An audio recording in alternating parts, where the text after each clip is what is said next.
The earth is for us. It's God's gift. The way we use it is how we honor God.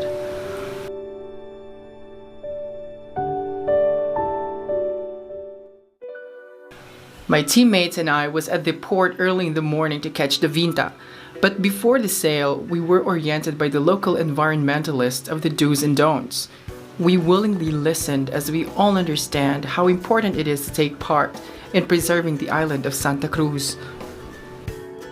Then, we're ready for sailing. We can swim, but again, we need to follow safety protocol.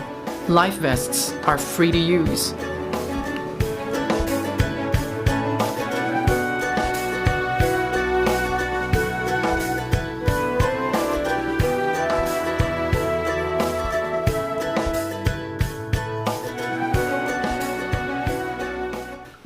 Immediately, the eager sea welcomed us with the waves that made us enjoy the ride.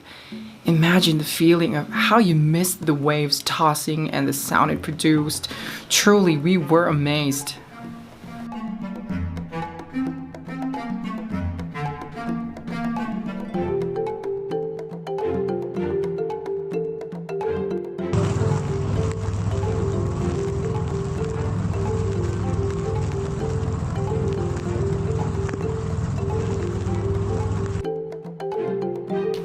The highlight of our trip to Santa Cruz Island is the visit to its lagoon.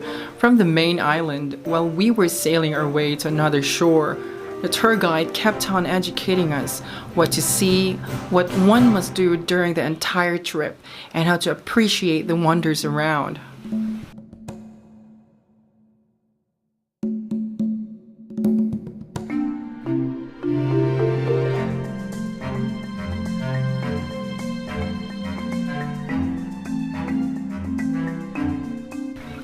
This is where the yellow boats, managed by the locals, can be found. Even kids know how to maneuver a boat. These boats are used to ferry the visitors in the deep lagoon. These are projects of the Yellow Boat of Hope Foundation, which initially started to provide safe and secure passage of children from homes to schools.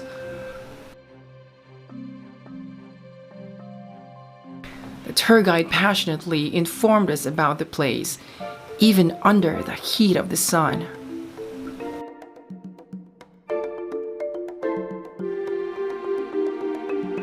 Ito po yung Lagoon. More than 60%.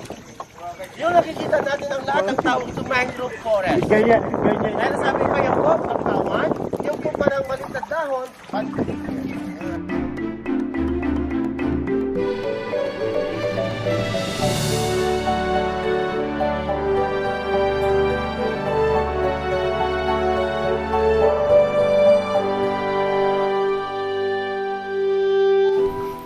Mangroves, or locally known as bakawan, are great structures that serve as strong refuge of the small fish and other shallow-living marine creatures. With the help of the mangroves, waters are clean, clear, and safe. Other living organisms here at the lagoon coexist, meaning they too have their own impact, purpose, and importance in the entire ecosystem. While we were in the boat, shallow waters gave us a clear view of the edible seaweeds, latu, as we call it locally. It's slimy, salty, but nutritious. It can be eaten raw, right from the fresh uprooting. If we happen to bring a vinegar with us, how tasty it would be.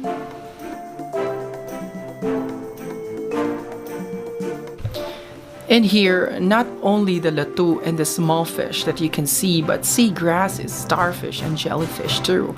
I didn't have an action cam to take a video underwater, but thanks to my mother, who safe-kept my smartphone underwater case, I got a video of the jellyfish in action, but just very shortly.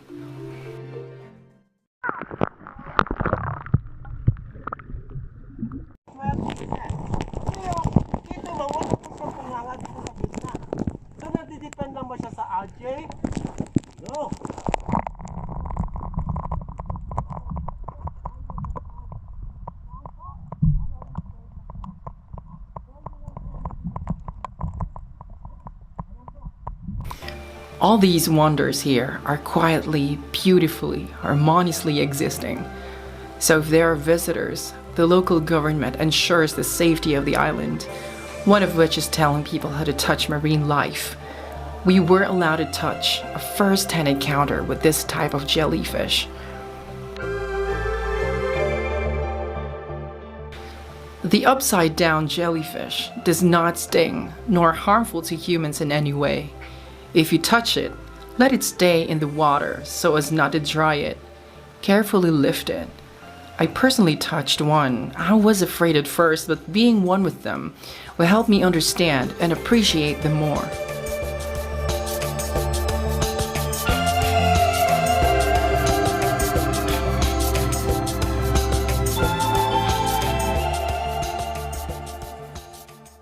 We ventured through the deeper part of the lagoon and the feeling was surreal. It was paradise, quiet, open air, smooth, peaceful, in order.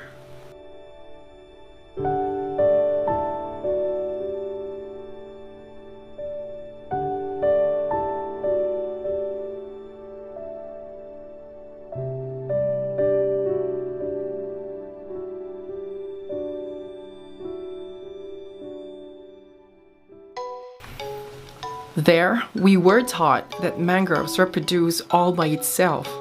The tour guide showed us the seedling, which he calls as propagules. He gave us a refresher on biology by showing us the parts of the seed coat, the cotyledon, and the embryo.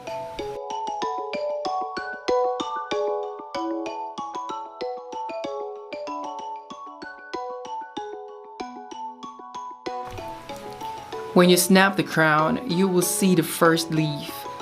And when you drop it, as it normally would from a tree, its sharp bottom part will pierce through the water and sand. There, it attaches itself, sturdy and ready to bloom. The nature does not need us. It is us that need it.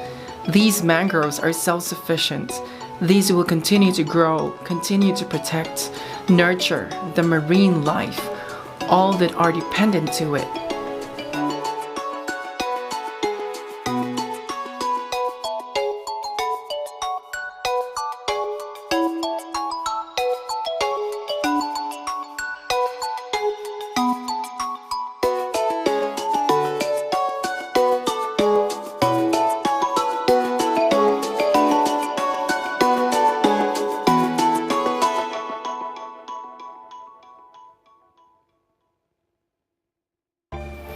As we were sailing back to the main island, we were given a chance to stop by a shore and check the surroundings even closer.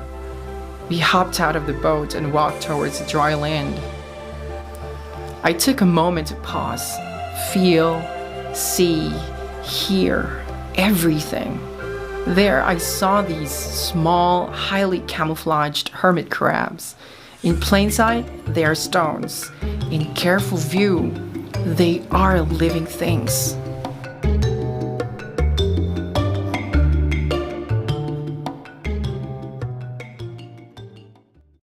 From the lagoon to the main island to the smaller Santa Cruz island, there we saw how breathtaking the world is, a portion of the earth that's so rich.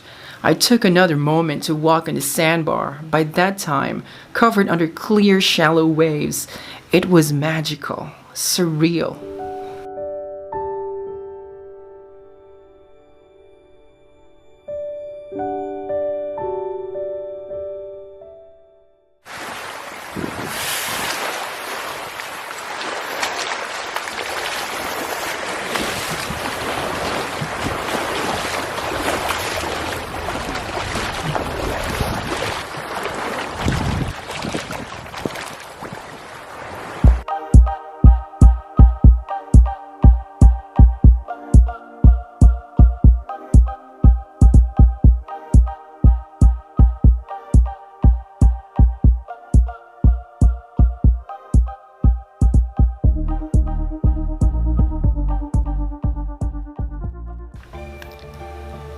Let's all together save our planet. This is the only one we have. the only one with this great beauty. How could we endanger this if the creator of this is our God? The way we use it is how we honor God. Thank you to my Hungry Viajeros team and to the local government of Zamboanga, especially the Department of Tourism, for allowing us to see our treasure. Zamboanga, hasta la vista!